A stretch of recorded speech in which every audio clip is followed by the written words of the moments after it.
Good evening, good morning, good day. We have, on this day, released a press release in response to Prime Minister Stephen Harper's visit to Israel.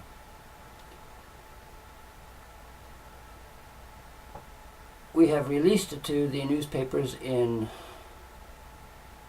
Alberta and in the Maritimes, not Atlantic Canada, in the Maritimes.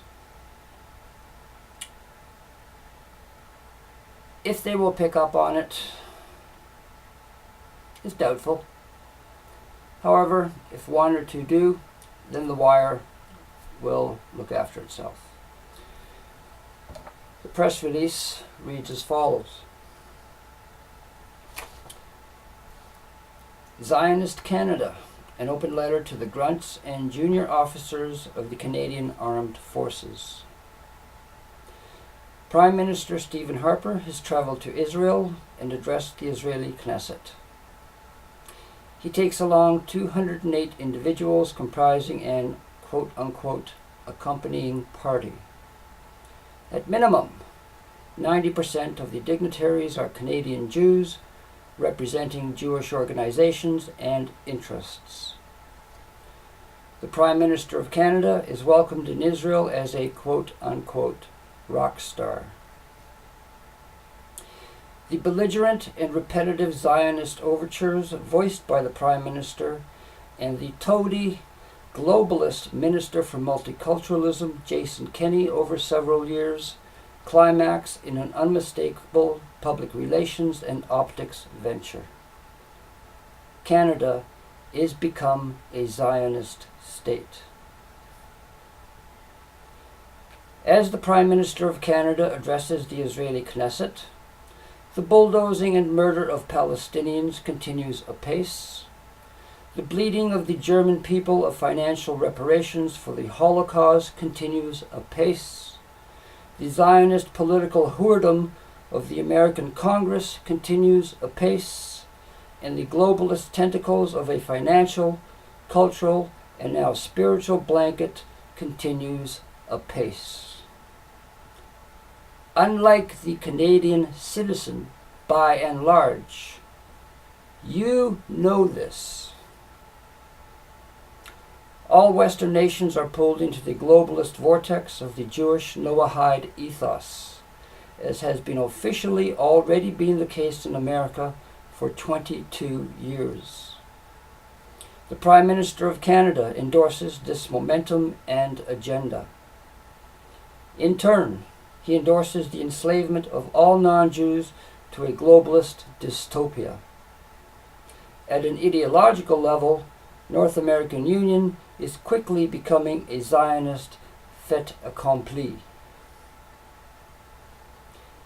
Is Canada yet under the full-spectrum globalist colonization by non-white Euros, as is currently the tragic case of Europa?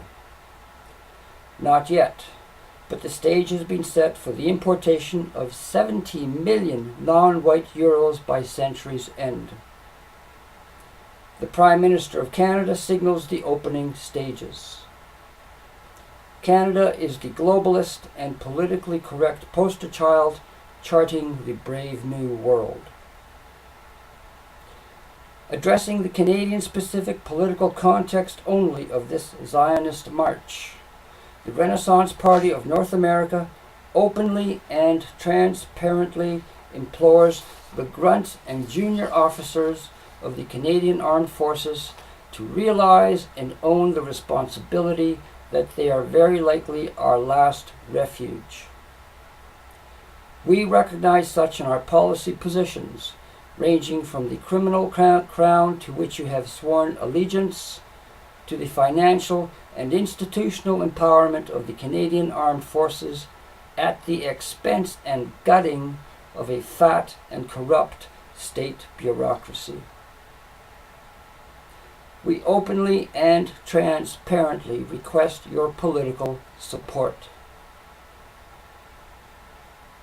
Upon the successful completion of our registration status with Elections Canada, it is our intent to field an introductory slate of candidates for the 2015 federal election.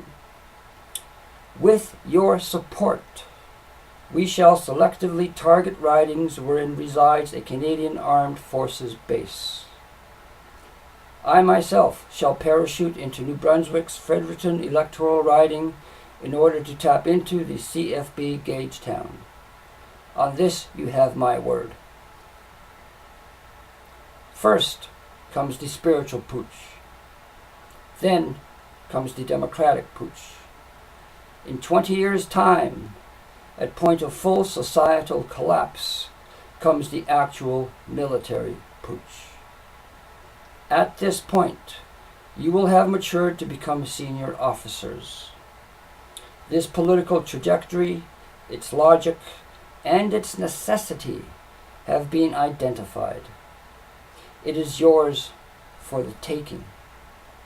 You can make decisions that your senior officers cannot. Please help not only us with your support, but more importantly, yourselves, your proud institution, and all Canadians.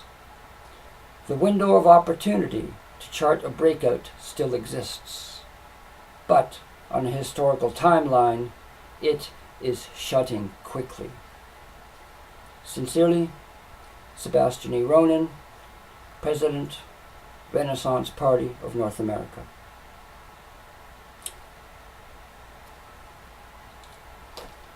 Thank you for your attention.